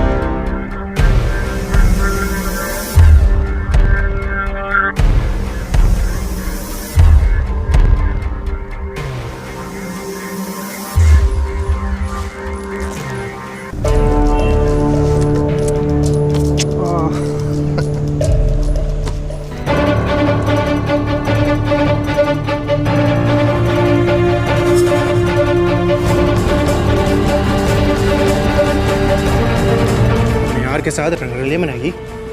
बहुत बड़ी गलती हो गई, प्लीज मुझे माफ कर दीजिए, दोबारा ऐसा कभी भी नहीं होगा, प्लीज। बहुत बड़ा फट्टू निकला। वैसे कितने हाथ लगे?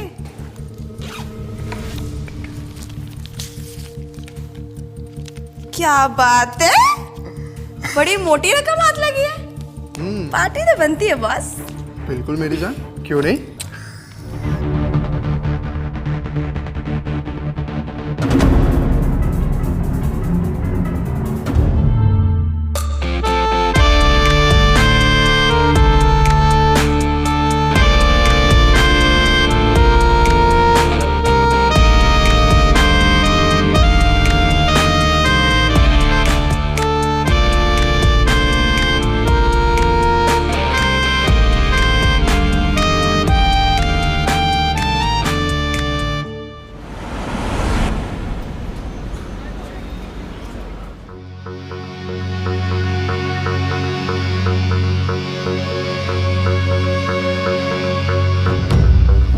सो जाओ, मैं हूं ना, मैं दरवाजा खोल दूंगी, आप टेंशन मत लो। शिवानी टाइम देखा है, रोज की इसकी आदत हो गई है। आने दे आज उसको, खबर लेती हूँ आज मैं उसकी।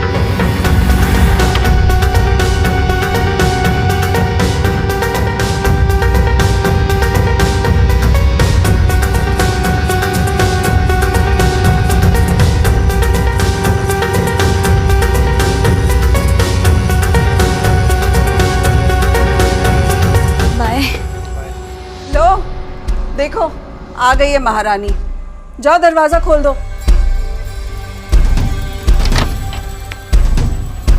हाय शिवानी। दीदी दीदी दीदी। बस अब यही बच गया है, आदत हो गई है रोज पीकर आने की। आस पड़ोस वाले देख रहे होंगे तो क्या बोलेंगे। तुझे कितनी बार कहा है पीने के बाद घर मत आया कर, तू यहाँ क्यों आ जाती है। अरे माँ, फिर से तुम्हारा भाषण शुरू हो गया। सोई क्यों नहीं अब तक? जाओ जाके सो जाओ। Good night.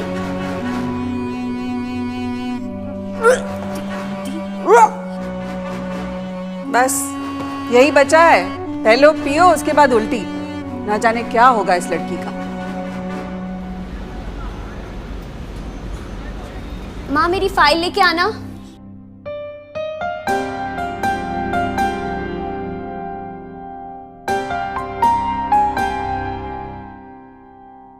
गुड मॉर्निंग दीदी। शिवानी एक कप चाय बना देना, बहुत सर में दर्द हो रहा है। नींबू पानी बना के दे इसे। और तू कुछ तो शर्म कर, छोटी बहन पूरा घर संभाल रही है, तेरी वजह से ना इसकी शादी नहीं होगी। तुम्हें पता है बाहर वाले क्या क्या बातें कर रहे हैं, हमारा घर से बाहर निकलना बंद हो गया है। अरे माँ, सुबह सुबह फिर से शुरू हो गई तो। अरे कल ऑफिस में पार्टी थी, थोड़ा सा ड्रिंक हो गया, इतनी क्या बड़ी बात हो गई। मैं क्या तुझे बेवकूफ लग रही हूँ? कौन सी ऑफिस जाती है मुझे सब पता है। तेरी ये पार्टी आवारागर्दी ना सब कहाँ हो रहा है मुझे पता है। एक बार शिवानी की शादी हो जाने दे तब तुझे पता चलेगा। अरे माँ, तुम तो ऐसा बोल रहे हो जैसे दरवाजे के सामने ही कोई लड़का खड़ा है। हाँ, आज लड़के वाले से देखने आ रहे हैं। भगवान के लिए ना आज तू कुछ उल्टा मत करना। तू तो आज घर आ ही मत। माँ मैं ऑफिस जा रही हूँ, मुझे बहुत लेट हो रहा है। ठीक है? हाँ बेटा, ठीक है बेटा, बाय।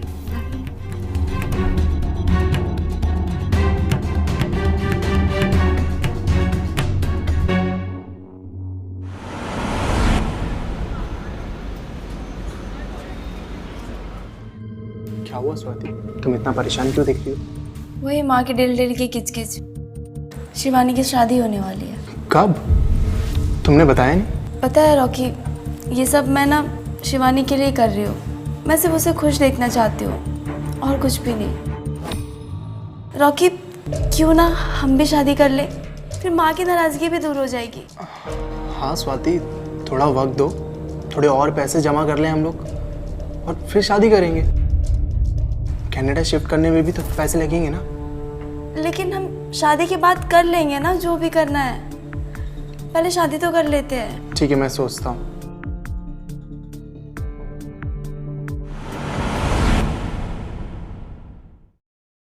लीजिए ना बहन जी। आपको पता है ये हमारे घर का पूरा काम संभाल लेती है। ऑफिस से आने के बाद मैं इसको कितना बोलती हूँ कि रहने दे, थक गई होगी, पर आते साथ किचन में घुस जाती है, मुझे कुछ करने ही नहीं देती है। ये तो बहुत अच्छी बात है ना रुक्मिणी जी, वरना आजकल की लड़कियों में ऐसे संस्कार कहाँ मिलते हैं। हमें तो शिवानी बहुत पसंद है। बाकी क्यों पवन? मम्मी आपको जैसा सही लगे। नमस्ते।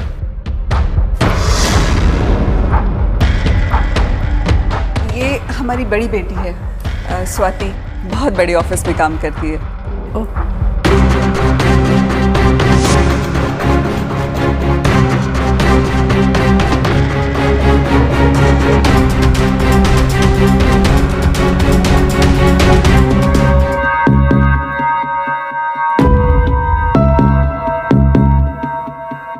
ओए, दरवाजा खोल। खोल दरवाजा। ये कौन है? इसका पति। बाहर निकल। अरे अरे भाई साहब मेरी बात सुनिए। भाई साहब, अरे अब मैं आपको समझाता हूँ, सुनिए। अरे मैं तो भाई साहब मेरी बात रहा था तू? हाँ, मैं कुछ नहीं कर रहा था। मैं तो उसे लिफ्ट दी थी। मैंने लिफ्ट दे रहा था।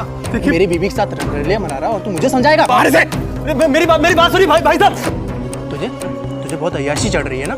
हाँ, तुझे तो मैं घर पे चल के बताता हूँ। हाँ, भाई साहब देखिए मैंने उसको सिर्फ लिफ्ट दी थी। जंगल में रंगरलिया मना रहा है तू? आड़ी निकाल अपनी। हाँ। आड़ी निकाल।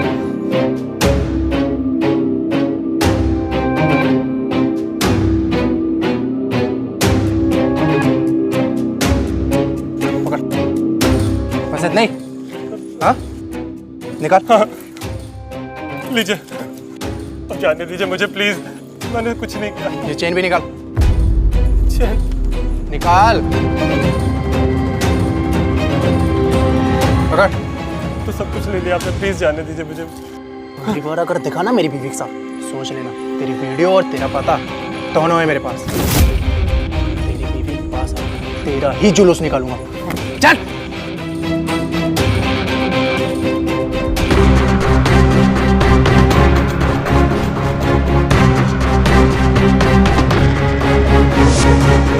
कुछ लो ना।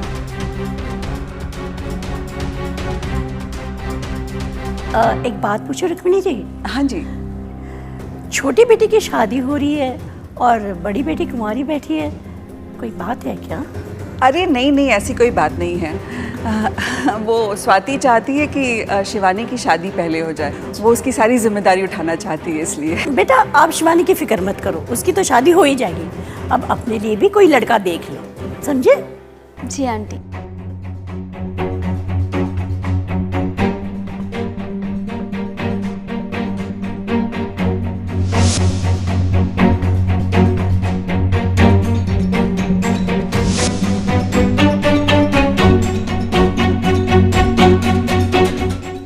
अच्छा रुक्मिणी जी, शिवानी हमें बहुत पसंद है। पंडित जी से सगाई का मुहूर्त निकलवाते हैं, फिर आपको कॉल करेंगे।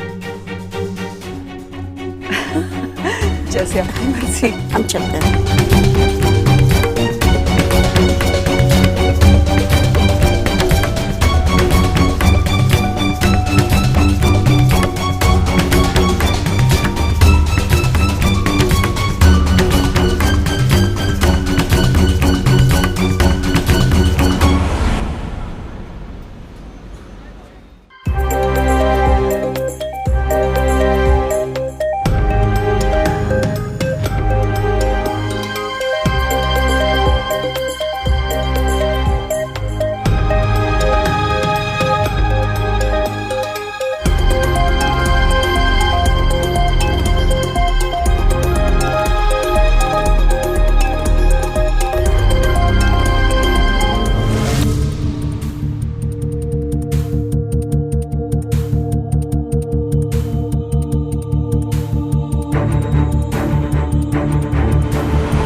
57,000 फॉलोवर हैं और ये वाले रील्स पे ना 9.5 लाख लाइक्स आए थे और 42,000 कमेंट, बहुत वायरल हुई थी। तो मैं भी तुम्हें देखकर ही समझ गया था तुम बहुत बड़ी स्टार बनोगी। सच में? अरे जग्गू अपना दोस्त है ना, उसका न्यू एल्बम आ रहा है, मैं बात करता हूँ ना तेरे लिए। जग्गू रॉकस्टार? सच में? हाँ, लेकिन उसे दिखाने के लिए एक वीडियो बनाना पड़ेगा एकदम प्रोफेशनल टाइप। ये रील्स ठीक है लेकिन वीडियो से ही तो काम मिलेगा। तुम परेशान मत हो, मैं पैसा लगाऊंगा और एकदम अच्छी खासी वीडियो बनाएंगे, कनाडा में जाके शूट करेंगे। सच में? हाँ मेरी जान, और वीडियो बन जाए फिर तो पैसा ही पैसा है और तुम बहुत बड़ी स्टार बन जाओगी।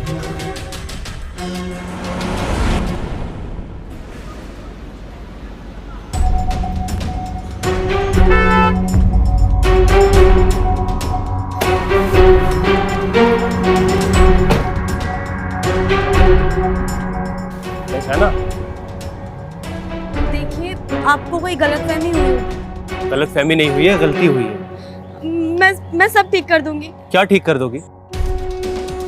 देखिए, हम किसी रेस्टोरेंट में बैठ के बात करते हैं। सही कह रही हो, मेरे दिमाग में भी काफी सवाल हैं जिनके जवाब चाहिए मुझे। चलो चलो।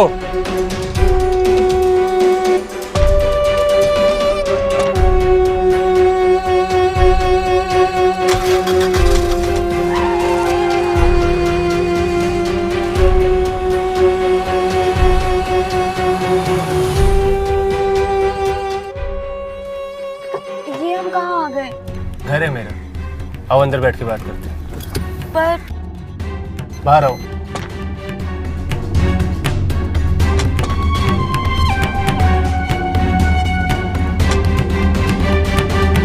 चलो ये आओ अंदर चलो। पर शिवानी उसकी चिंता मत करो, शिवानी को कुछ नहीं पता चलेगा।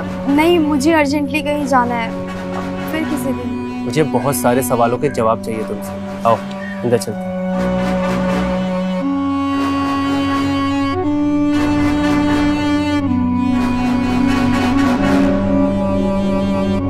जल्दी आओ।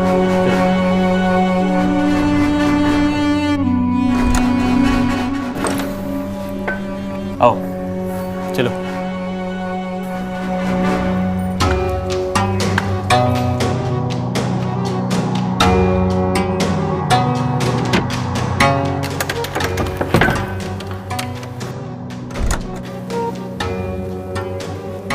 तुम बैठो, मैं भी आता हूँ।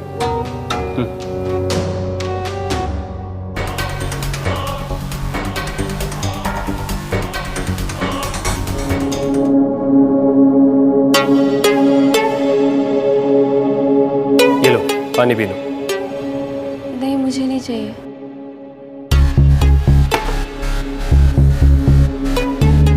अच्छा ये बताओ, उस रात वो आदमी कौन था जो खुद को तुम्हें तुम्हारा पति बता रहा है? वो गुंडे तुम सब मिलकर एक साथ लोगों को लूटते हो ना, है? ये बात शिवानी और तुम्हारी माँ को पता है या फिर पूरी फैमिली इसमें शामिल है? देखो, शिवानी और माँ को इस बारे में कुछ भी नहीं पता है, वो लोग इसमें शामिल नहीं है। प्लीज उन्हें कुछ मत बताना, मैं तुम्हारे पैसे, घड़ी, सोना सब कुछ लौटा दूंगी। देखो मुझे पैसे नहीं चाहिए। तो फिर मुझे उस रात का अधूरा काम पूरा करना है। ये क्या क्या बोल रहे हो तुम? और आज तो हमें रोकने के लिए तुम्हारा पति भी नहीं आएगा। प्लीज मुझे जाने दो, प्लीज। क्यों, क्या हुआ? तुम्हें तो इन सब कामों की आदत होगी ना, और इसी काम के तो तुम लोगों से पैसे लूटती हो। तो आज लूटने की बारी मेरी है, समझी? देखो प्लीज मुझे जाने दो, प्लीज। हो आज तो कितनी सती सावित्री बन रही हो। उस दिन तो तुम्हारा रूप कुछ और ही था ना। जैसा कह रहा हूँ वैसा करते जाओ, समझ में आया कि नहीं? प्लीज मुझे जाने दो। तो तू ऐसे नहीं मानेगी। रुक, तुम्हें तो मैं अब बताता हूँ। शिवानी और तुम्हारी माँ को जब इस बारे में पता चलेगा कि तुम क्या धंधा करती हो, तब पता चलेगा। देखो प्लीज, शिवानी और माँ को कुछ मत बताओ, उन्हें इस बारे में सच में कुछ नहीं पता है। प्लीज मैं तुम्हारे सामने हाथ जोड़ती हूँ। अगर तू चाहती है कि शिवानी और तेरी माँ को इस बारे में कुछ ना पता चले, तो मैं जैसा कह रहा हूँ वैसा करती जाओ।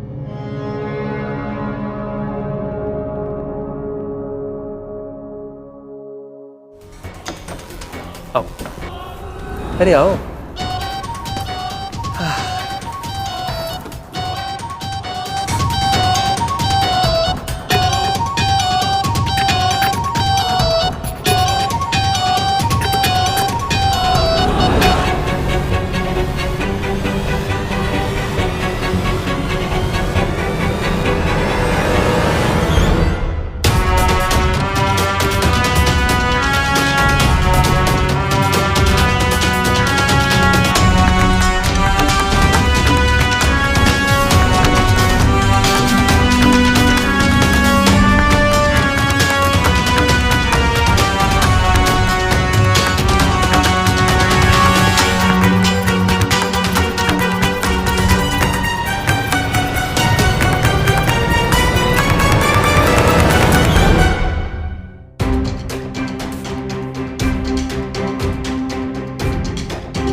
दीदी, क्या हुआ है? आप बहुत परेशान लग रही हो और आज तो आपने खाना भी नहीं खाया है। कुछ हुआ है क्या? बताओ ना। शिवानी, एक बात बता, तू सच में पवन से शादी करना चाहती है? तू सच में उसे पसंद करती है? हाँ, पर अचानक से? नहीं, ऐसी कोई बात नहीं है। देख शिवानी, शादी मजाक नहीं होता है, बहुत सोच समझ के डिसीजन लेना पड़ता है। तो इस बारे में अच्छे से सोच। क्या उल्टी पट्टी पढ़ा रही है उसे? जैसे तू बहुत सोच समझ कर सब कुछ करती है। माँ, आप कैसी बातें कर रही है? मैं उसे कोई पट्टी नहीं पढ़ा रही हूँ, मैं तो बस उसका अच्छा चाहती हूँ, चिंता करती हूँ उसकी, और कुछ भी नहीं। तू ना उसकी चिंता मुझ पर छोड़ दे। वैसे भी बड़ी बेटी होने का कौन सा जिम्मेदारी निभाई है तूने? बहुत अच्छे लोग मिले हैं। पवन भी बहुत सीधा साधा और समझदार लड़का है, सब पता है मुझे। तू ना अपने स्वार्थ के लिए उसका घर नहीं बसने देना चाहती है। माई, आप कैसे मुझसे बात कर रही है? माँ, आप भी ना खामखा ऐसी दीदी को नाराज कर दिया।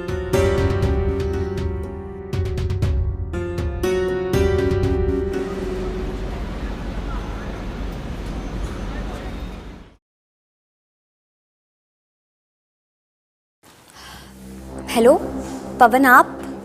शिवानी, क्या हम आज मिल सकते हैं? नहीं, वो आज कैसे पॉसिबल होगा?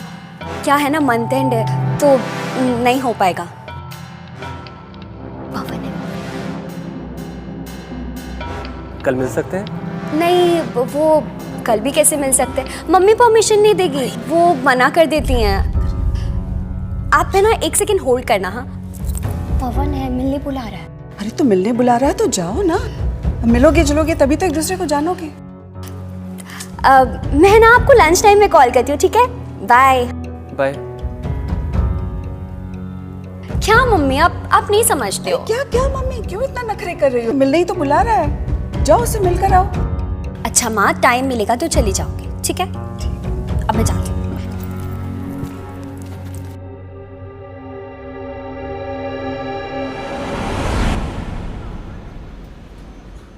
रॉकी, पवन चुप बैठने वालों में से नहीं है। तुम सुन रहे हो ना मैं क्या बोल रही हूँ?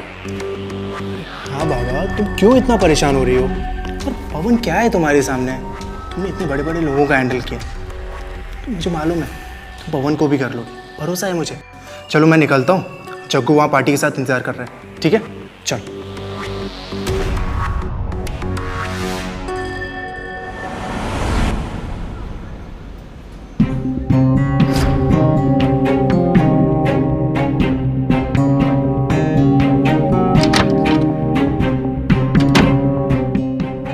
क्या हुआ दीदी, आपका चेहरा क्यों उतरा हुआ है? हाँ, शिवानी, आज तुम पवन से मिलने गई थी क्या? नहीं दीदी, टाइम ही नहीं मिला।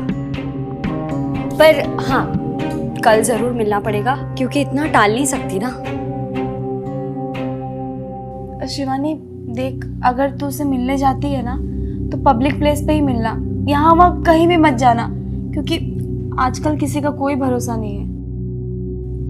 हाँ दीदी, पता है मैं इतनी नासमझ नहीं हूँ। और ये आपको क्या हो गया है? बार बार पवन, शादी, ये आप क्या बोल रही हो? नहीं, ऐसी कोई बात नहीं है, बस तुम मेरी छोटी बहन है ना, तो थोड़ी चिंता होती है तुम्हारी, और कुछ नहीं। देखो दीदी, मैं सब समझती हूँ, इतनी भी नासमझ नहीं हूँ मैं। साफ साफ बताओ कि हुआ क्या है। अरे पागल, ऐसी कोई भी बात नहीं है। ठीक है, मैं सोने जा रही हूँ, मैं थक गई हूँ, मेरा कल ऑफिस भी है।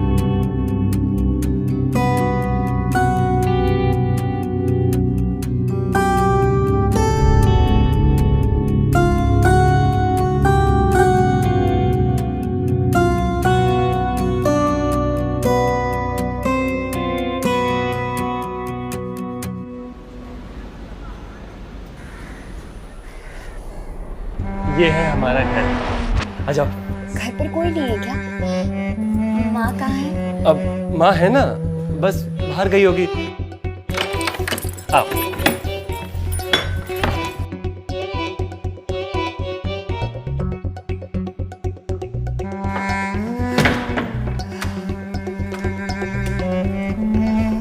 आपने तो कहा था कि आंटी मेरा इंतजार कर रही है, मुझसे मिलना चाहती है, पर यहाँ तो कोई नहीं है। अरे इंतजार ही कर रही थी, फिर शायद बाहर चली गई होंगी, आती होंगी। आओ मैं तुम्हें घर दिखा दूँ।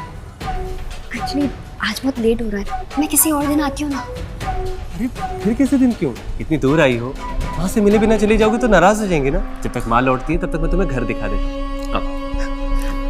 पर मम्मी है ना, घर पे इंतजार कर रही है, मुझे बहुत लेट हो रहा है, मैं किसी और दिन आ जाऊँगा। अरे अगर तुम माँ से बिना मिले चली गई तो वो नाराज हो जाएंगी। अब हमारा बेडरूम दिखाते हैं। ये है हम दोनों का बेडरूम। आओ आओ ना। कैसा लगा? अच्छा है।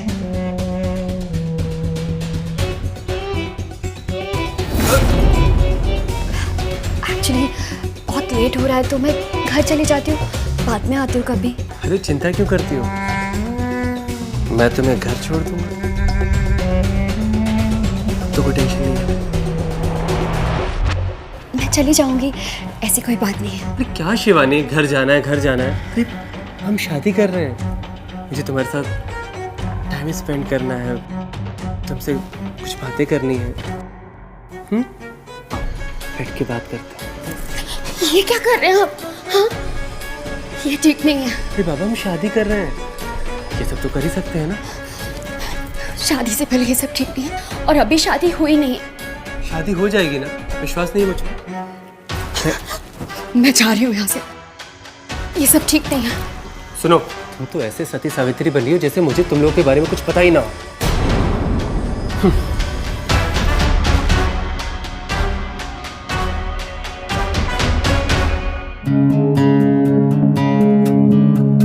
हाँ बेटा, 1 मिनट दे रही हूँ। पवन का फोन है, अरे बात करना। हेलो शिवानी, शिवानी मुझे माफ कर दो यार, मुझसे गलती हो गई। हाँ ठीक है। शिवानी। अरे क्या हुआ, बात हुई तुम्हारी उससे? नहीं माँ। अरे लड़के बेसब्र होते हैं, अब वो माफी भी तो मांग रहा है ना। अरे होने वाला पति है तेरा, माफ कर दे। पति नहीं है, बदतमीजी की है उसने। तू तो चुप ही रहे, अपना घर तो बसा नहीं पाई, अब इसका घर उजाड़ने पर तुली हुई है। उल्टा सीधा पट्टी पढ़ा रही है इसे। नहीं माँ, मैं कोई पट्टी नहीं पढ़ा रही हूँ इसे। चुप कर तू। चल शिवानी चलो यहाँ से। पर माँ, चलो यहाँ से।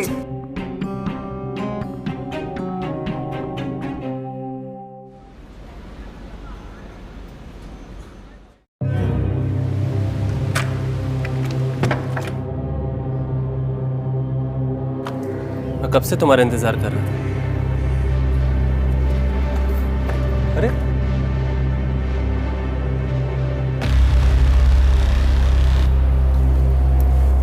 बेडरूम में चल। दूर रहो मुझसे। देखो, मेरी बहन से तुम रिश्ता तोड़ दो। तोड़ दो? क्यों? अरे भाई मैं शिवानी से प्यार करता हूँ, और तुम्हें पता है कल शिवानी आई थी। हाँ मुझे पता है। देखो, शिवानी उस टाइप की लड़की नहीं है, तुम उसकी लाइफ से दूर चले जाओ। अरे डरो नहीं, मैंने शिवानी को तुम्हारे बारे में कुछ भी नहीं बताया। तुम मुझे ब्लैकमेल कर रहे हो? देखो मैं पुलिस के पास जाऊंगी। पुलिस? तो चलो चलो साथ में चलते हैं, साथ में चल के पुलिस को सब सच बता देते हैं। फिर कितना अच्छा लगेगा ना कि तुम्हारी बहन, तुम्हारी माँ एक साथ में एक जेल की कोठरी में बैठकर साथ में चक्की पीसेंगे। बहुत मजा आएगा। चलो चलो साथ में चल के बताते हैं। आओ आओ। प्लीज पवन, भगवान के लिए शिवानी को छोड़ दो। उसकी कोई गलती नहीं है, प्लीज उसे जाने दो। ठीक है, अगर तुम इतनी परेशान हो तो मुझे 50 लाख रुपए दे दो। मैं तुम्हारी और तुम्हारी फैमिली की लाइफ से चला जाऊंगा। 50 लाख? पर मैं इतने पैसे कहाँ से लाऊंगी? इतने पैसे? अरे भाई, इतने लोगों को लूटा है तुमने, उस हिसाब से तो मैंने बहुत कम मांगा है। 50 लाख रुपए तुम्हारे लिए क्या है? लेकिन पवन। बस अब जब पैसे का इंतजाम हो जाए तब मुझे कॉल कर लेना, वरना कल फिर से शिवानी मुझसे मिलने आ रही है और इस बार मैं अपना मुंह बंद नहीं रखूंगा। पर पवन मेरी अब निकलो यहाँ से, मेरा ऑफिस का टाइम हो रहा है।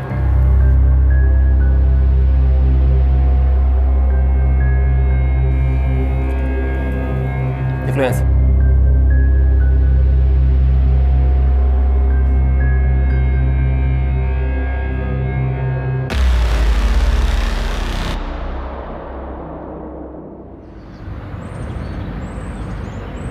क्या हुआ स्वाति? क्या बात है? इतना फोन पर फोन किए जा रही हो? हाँ? पवन 50 लाख रुपए मांग रहा है। मैंने बोला था ना तुमसे, वो चुप बैठने वालों में से नहीं है, पर तुमने सुना ही नहीं। लेकिन स्वाति, हमारे पास इतने पैसे नहीं है और कहाँ से अरेंज करेंगे? पैसा देने के बाद भी रिस्क है। वो मुझे नहीं पता। अभी तुम 50 लाख रुपए दे दो, बाद में बाकी देख लेंगे क्या करना है। समझो मेरी बात। ठीक है, पवन को कॉल करो और उसको बोलो कल उसे पैसे मिल जाएंगे। ठीक है। हेलो पवन, देखो पैसों का इंतजाम हो गया है, कल आके मिल लेना, मैं सारे पैसे दे दूंगी तुम्हें। पैसों का इंतजाम हो गया? इतनी जल्दी? हाँ हो गया है, लेकिन तुम्हें शिवानी की लाइफ से हमेशा के लिए दूर जाना होगा। उससे कभी कांटेक्ट नहीं करोगे तुम, वादा? अरे हाँ भाई, वादा, कभी नहीं मिलूंगा उससे। ठीक है। ठीक है, कल उसे मिलते हैं।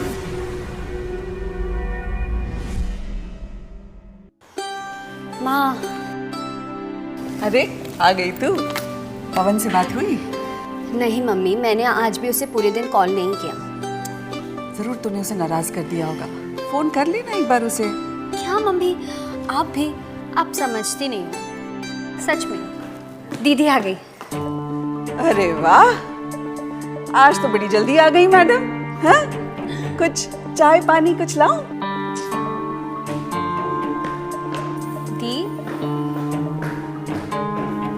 दी को क्या हुआ?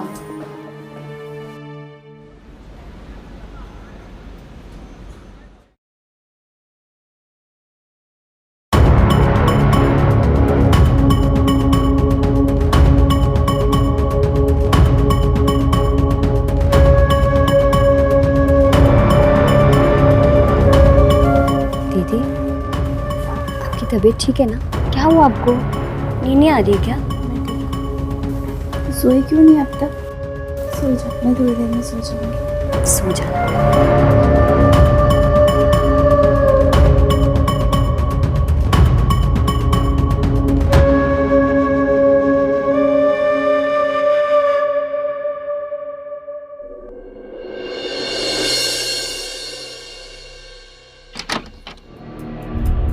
स्वाति, तुम यहाँ बिना फोन किए? वो बहुत ज़्यादा घबराहट हो रही है। शिवानी और माँ पवन को लेकर बहुत ज़्यादा टेंशन में है।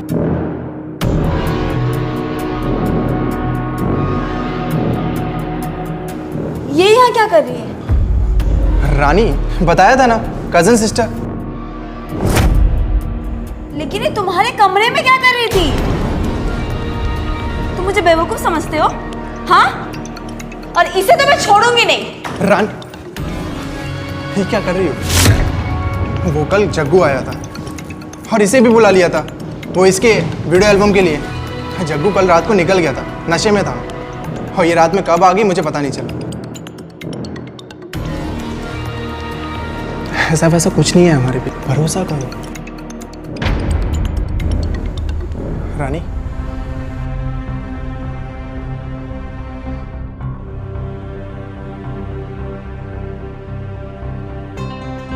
तुम तो ऐसे टूट पड़ी बेचारे पर। अब तुम तो हर बार नहीं करोगी ना ये सारा काम। रानी जवान है और अच्छा काम भी कर रही है, और हम तो अभी शादी करने वाले हैं। शादी के बाद तुम आराम से घर संभालना। क्या शादी नहीं करनी? तुम ही तो जिद लगाए बैठी थी। करनी है। फिर तो कोई टेंशन की बात ही नहीं है।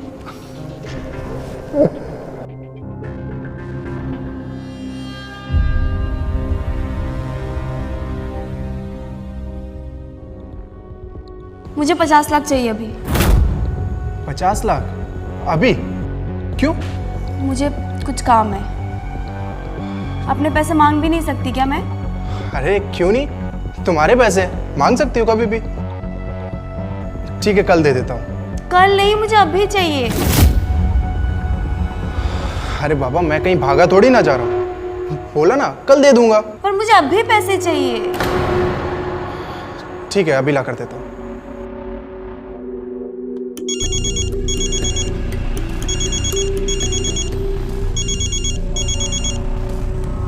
हाँ शिवानी। क्या? कैसे? कब?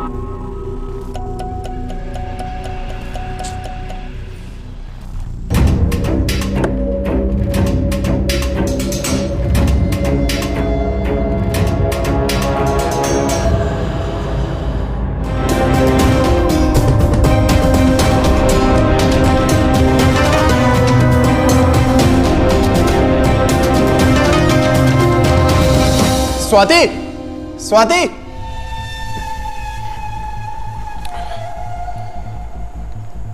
हेलो। वो कुछ इमरजेंसी है, शिवानी का फोन आया था, निकलना पड़ा मुझे, सॉरी। लेकिन पैसे तो लेकर जाती। कोई बात नहीं ना, कल आकर ले जाऊंगी। अभी रखती हूँ फोन, बाय।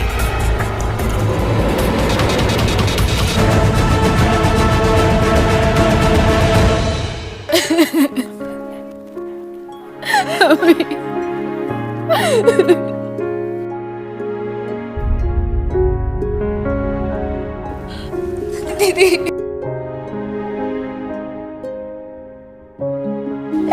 दीदी, पवन की लाश मिली है, उसे किसी ने मार दिया।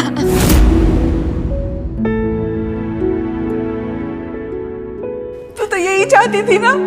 अब शिवानी का क्या होगा? लोग इसे अब शकुनी कहेंगे।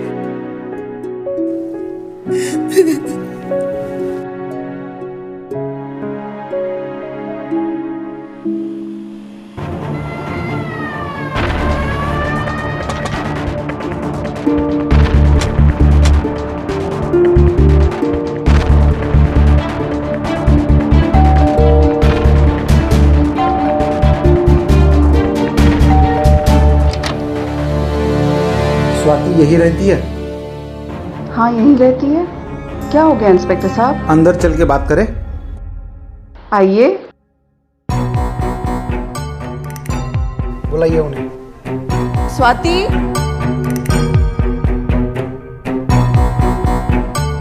आप दोनों में से स्वाति कौन है?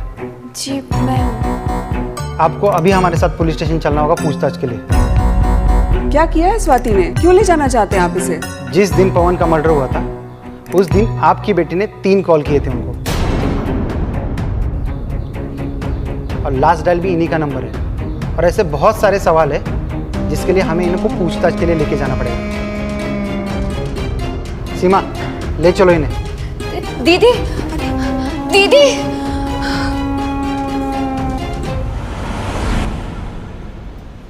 पुलिस को बेवकूफ समझती हो? बताओ क्यों मारा पवन को? सर, मैं सच बोल रही हूँ, मैंने पवन को नहीं मारा। सर, मैं कितनी बार आपसे ये बात बोल चुकी हूँ, आप क्यों नहीं यकीन कर रहे मेरी बात का? मैं सच बोल रही हूँ, मैंने कुछ भी नहीं किया। फिर किसने किया? तुम्हारे खिलाफ सारे सबूत हैं हमारे पास। तुम्हारी और पवन की मोबाइल लोकेशन सेम थी। तुम क्या कर रही थी वहां पे? तुम्ही ने बुलाया था ना पवन को? जी सर। बोलो क्यों बुलाया था? सर, वो पवन 50 लाख रुपए मांग रहा था और मुझे पुलिस की धमकी भी दे रहा था। मर्डर कैसे हुआ? रॉकी भी था ना वहां पे? जी सर, मैंने ही बुलाया था उसे पैसे के लिए। पैसे? कितने हैं? पवन वो 10 लाख है, बाकी के 40 लाख मैं बाद में दे दूंगी। मुझे 10 लाख नहीं चाहिए, पकड़। तूने तो कहा था इंतजाम हो गया, फिर? मैं 1-2 दिन में तुम्हें सारे पैसे लौटा दूंगी। मैं अभी फोन करता हूँ पुलिस को, मुझे अब भी पैसे चाहिए पूरे। पवन मेरी बात समझने की कोशिश करो। चुप रख। बोला ना तुझे पैसे मिल जाएंगे, 1-2 दिन का वक्त दे। ए, तो अपना मुंह बंद कर, नकली पति। पवन देखो, पैसे तुम्हें मैं देने वाली हूँ, तो तुम मुझसे बात करो। अच्छा, पैसे तू देगी और ये इसे बॉडीगार्ड बना कर लाई है? क्या हुआ बे, गुस्सा आ रहा है? मारेगा मुझे? आज गुंडागर्दी नहीं दिखाएगा हैं? तू जाने मन आज बड़ी शांत खड़ी है? बोल। हाथ पे चले। क्यों, क्या हुआ? तुझे तो आदत होगी ना इसे ऐसे देखने की। हाथ हटा। नहीं करता, बोल क्या क्या कर रहे हो? इसको देखो, ये नकली बंदूक दिखा के मुझे मारेगा। आ मार। अबे डर क्या रहा है, मार ना। अच्छा, सिर्फ दिखाने के लिए लाया, मारेगा नहीं? अरे मार ले।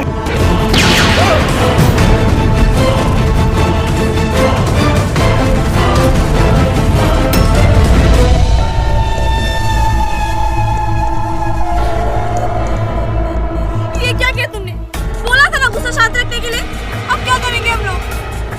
देख रहा था क्या बोल रहा था मुझे? छोड़ उसे और चल।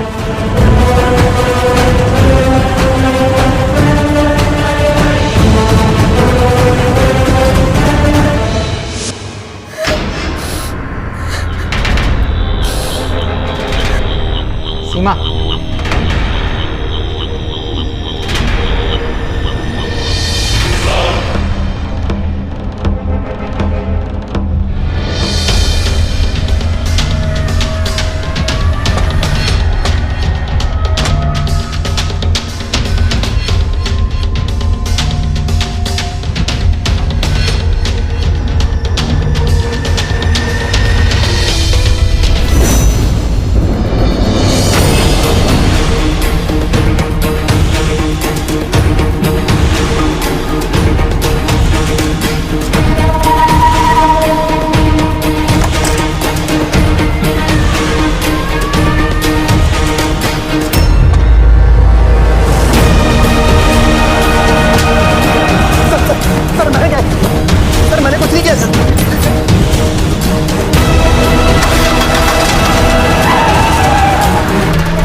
दीदी, ये क्या किया आपने? आपने ऐसा क्यों किया दीदी? क्यों किया? शिवानी बेटा, कुछ खा ले, चल। सुबह से कुछ नहीं खाई है, थोड़ा सा खा ले। नहीं माँ, मुझे खाना नहीं खाना। माँ आप बताओ ना, दीदी ने ऐसा क्यों किया? देख, ये उसने खुद अपने लिए चुना है। मैं उसे कितना समझाया करती थी, गलत लोगों का साथ छोड़ दे, सच्चाई से ईमानदारी से काम कर। पर उसे हमेशा लगता था कि मैं उसकी दुश्मन हूँ। भगवान पर भरोसा रख, उसे जरूर सद्बुद्धि देंगे।